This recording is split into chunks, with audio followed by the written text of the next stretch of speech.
Now, if you're going to buy a dedicated wedge as opposed to a box that's, multi-purpose, you really need a good reason, and you really need it to be exceptionally good at what it does. Yeah, this is the EAW MW10, part of the Microwedge series. So there's also a 15. So Jimmy, do you reckon it stacks up as a dedicated foldback wedge? Absolutely. This is an absolutely brilliant wedge.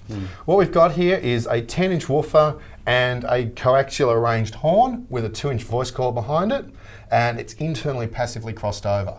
Now, these things are good for 500 watts RMS, but you can put peaks of probably double that through them, and they'll deal with it no problem. Yeah. Now, Dave Ratt of the legendary Ratt Sound over in California actually helped EAW design these, and a lot of the features that really come through, you can tell that a working engineer has had some input. So recessed NL4s. Yeah, recessed NL4s. There's no way to stand on the speak-on connector and snap it off, which is a big problem.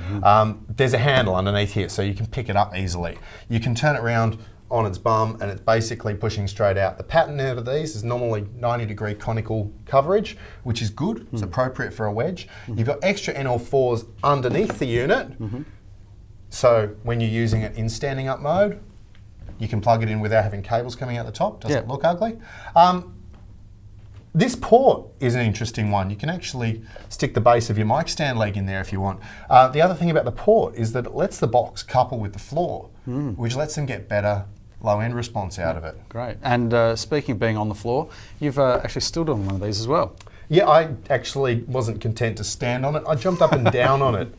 Not that you could tell, because the grills are still absolutely pristine. These things are built solid. Look, they are a fantastic product. A little on the pricey side, but that's what you pay for quality, and I'd be happy. And you get so much output out of these things.